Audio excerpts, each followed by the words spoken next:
Hi, and welcome back, guys. Today we are going to look at pronoun antecedent agreement. We're going to talk about what needs to go where, how they mix together, and how they must agree to make sure that your writing is fluent. All right, so first of all, you need to know that a pronoun is a word that can take the place of a noun. For example, he, she, and they. He could take the place of the name John. She could take the place of the name Mary. And they could take the place of John and Mary. So pronouns are words that take the place of a noun. All right, and then the antecedent. The antecedent is the word that the pronoun is referring back to. So let's look at a couple of these examples that we have on the board. We're going to identify and determine what we have and if pronoun antecedent is actually in agreement in these particular sentences. All right, so our first sentence, Zane and Mark gave his report to the class. All right, so Zane and Mark would be our nouns. So we know that that's our subject. And then gave his report to the class. Now, in this particular one, the pronoun has to refer back to the subject. So we know in this case that our antecedent would be his. And this is what's going on. We're trying to make Zane and Mark refer to his. Now, first of all, the first thing that we know, the reason why that we know this can't be so is because Zane and Mark are two different people. All right, so if we were going to make this agree, we couldn't use the pronoun his, we would have to say they. So Zane and Mark gave they report to class. Would that be an agreement? No.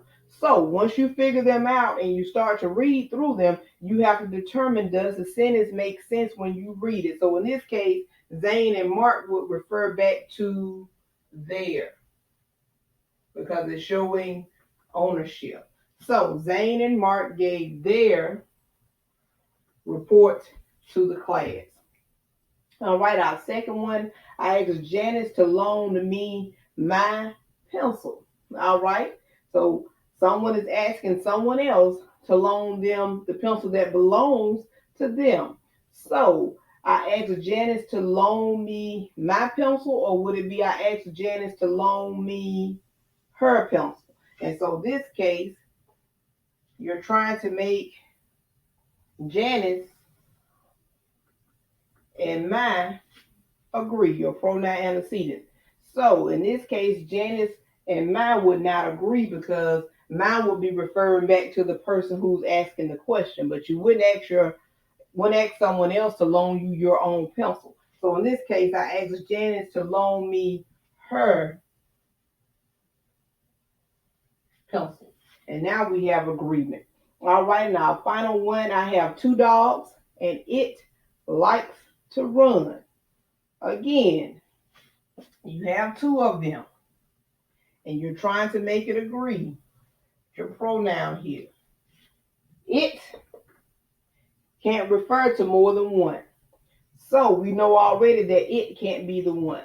All right, so I have two dogs and they like to run.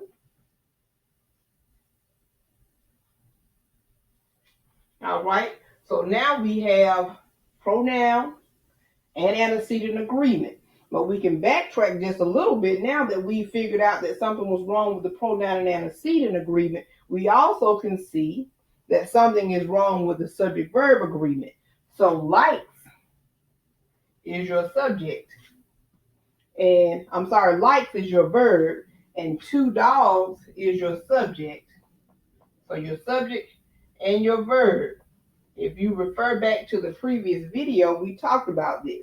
So if our subject is plural, then our verb must also be plural.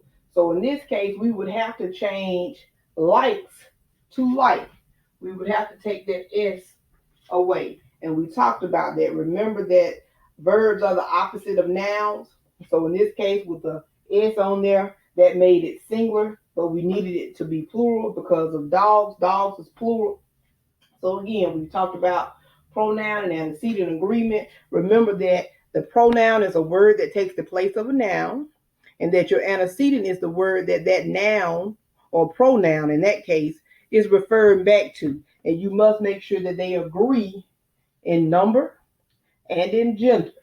So in this case, we've covered three sentences. We've discovered that neither of them had pronoun antecedent agreement. And then we also discovered that when we got to the last one, when we changed the pronoun, we realized that we also had subject verb disagreement. So we were able to go back and correct that as well. So again, pronoun antecedent agreement, make sure that they agree in gender and number. As always, don't forget to look in the document section of this lesson to gather any other information that you might need, some handouts and things that you can work on to further get a better understanding of pronoun antecedent agreement. So this concludes our lesson for today, and I'll see you guys on next time.